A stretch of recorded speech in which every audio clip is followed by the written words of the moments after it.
जफर साहब, आपस में लड़ाई क्यों हो रही है जब लड़ना कोरोना से चाहिए? देखिए, बिल्कुल सही कहा रोहित जी आपने।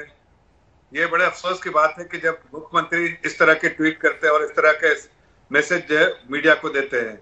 हकीकत तो है कि वही मुख्यमंत्री है कि जब लॉकडाउन हुआ था पहली बार, जब कोरोना की लड़ाई थी, उन्होंने जितनी भी सुविधाएं मांगी थी सेंटर से, चाहे आदरणीय प्रधानमंत्री से या आदरणीय गृह मंत्री जी से, सारी सुविधाएं उनको पर्याप्त कराई गई थी। आज वो जो भी चाहते हैं वो मिल जाता है, लेकिन फिर भी इस तरह की बात करना, अगर एक बार बात नहीं भी हो पाई तो ऐसे उनके ऑफिस में कई कॉल हो गए, लोग चाहते होंगे बात करना, वो खुद नहीं बात करते हैं, वो अपने घर ऑफिस से निकलते नहीं। मैं कोई राजनीति नहीं करना चाहता हूं, लेकिन बड़े अफसोस के साथ कहना चाह रहा हूं कि ये वक्त राजनीति का नहीं, ये महामारी है, ये सबके लोगों को एक साथ मिलजुल के लड़ना पड़ेगा।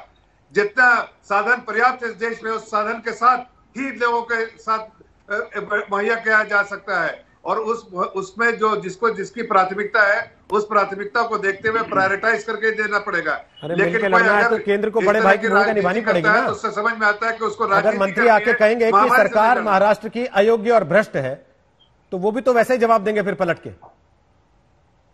देखिए, आपको सही से मालूम है कि हम बड़ी सिंसियरिटी के साथ इस महामारी को लड़ रहे हैं। जिस तरह की भी सुविधाएं चाहिए हम प्राप्त करने की कोशिश करते हैं, और जब भी मीटिंग हुई है उस मीटिंग में जो भी उन्होंने आग्रह किया उसको हम लोगों ने पूरा किया है। लेकिन अगर एक बार फोन पे ना भी बात हो पाई किसी वजह से, किसी कारण से, उसको ट्विस्ट देके इस तरह से मीडिया में लाकर, ये सिर्फ समझ में आता है कि उनके मन में जो है वो राजनीति ज्यादा करने की कोशिश है, ना कि महामारी से लड़ने की। मैं फिर से कहता हूं कि ये वक्त है महामारी में सबको साथ इकट्ठा होकर लड़ने की। अभी कह रहे थे, एक सज्जन कह रहे थे जो राजस्थान के थे मंत्री, वो कह रहे थे कि हमने एक्सपोर्ट कर दिया। अरे भाई, ये दुनिया में हिंदुस्तान आइसोलेशन में नहीं रहता है। अगर महामारी दूसरे मुल्क में है जो अपने बलबूते पर नहीं वैक्सीन इकट्ठा कर सकता है, ये जिम्मेदारी उस मुल्कों की है जहां पर इकट्ठा हो सकता है। आप तो कह रहे थे 2024 तक, तो राहुल गांधी कह रहे थे 2024 तक वैक्सीन आ ही नहीं पाएगा हिंदुस्तान में। आज हिंदुस्तान में वैक्सीन है। राहुल गांधी क्या कह रहे थे थोड़ी देर के लिए, उसको छोड़ के एक बात कह रहा हूं केवल।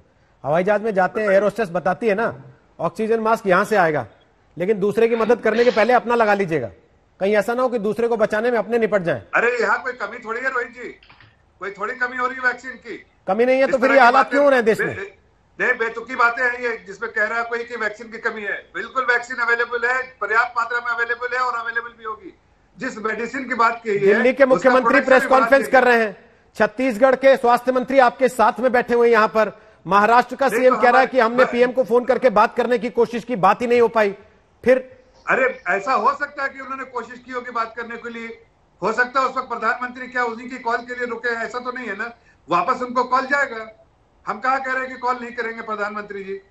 ठीक है, प्रधानमंत्री जी को कॉल आया है, मैसेज गया है, सापड़ा जी, अभी दिल्ली के सीएम ने प्रेस कॉन्फ्रेंस किया, उन्होंने कहा हमने स्वास्थ्य मंत्री डॉक्टर हर्षवर्धन से बात की है, और बात करने के बाद जवाब क्या मिला वो सारा वार्तालाप उन्होंने सामने रखा। महाराष्ट्र के सीएम ने सीधे पीएम को फोन किया, जबकि मदद तो उनको भी स्वास्थ्य मंत्री से ही चाहिए होगी, और फिर सुबह दिन भर इसका एजेंडा भी बना कि हमने पीएम को फोन किया, उनसे बात ही नहीं हो पा रही। देखिए रोहित जी, मैं आपको शुरुआत से थोड़ा सा क्रम बता दूं कि महाराष्ट्र के साथ हमेशा सौतेला व्यवहार ही हुआ है। अगर आपको याद होगा, हैफकिन इंस्टीट्यूट जिसने तमाम सारे इंजेक्शन इस देश में 70 साल में जितने भी इंजेक्शन बने हैं वो तमाम सारे वैक्सीन उस हैफकिन इंस्टीट्यूट ने बनाए हैं। हमारे मुख्यमंत्री ने और हैफकिन इंस्टीट्यूट ने हेल्थ मिनिस्टर को लिखा था और प्रधानमंत्री को दिसंबर में लिखा था कि हमें परमिशन दीजिए कि हम यहां पर भी ये टीका बना सके। उसकी परमिशन कब मिली? 4 दिन पहले मिली। और जब टीके बांटने का समय था तब गुजरात जिसकी आबादी है 7 करोड़ की, उसको 16 लाख टीके मिलते हैं, और महाराष्ट्र जिसकी आबादी 13 करोड़ है उसको 7 लाख टीके मिलते हैं। तो ये सौतेला व्यवहार महाराष्ट्र के साथ में हमेशा देखा गया है। रेमडेसिविर के वितरण में भी हम देख रहे हैं। आपको अभी महाराष्ट्र के मंत्री ने बताया कि भारतीय जनता पार्टी के नेता ही मुख्यमंत्री के पास में उन कंपनियों के लोगों को लेकर के आए जिन्होंने कहा कि हमारे पास में 20 लाख वाइल्स रेमडेसिविर के पड़े हैं जो एक्सपोर्ट होने थे। तो जब मुख्यमंत्री ने आदेश दे दिए खरीदने के, उसके बाद में वो कंपनियां कहती है हम आपको नहीं दे सकते।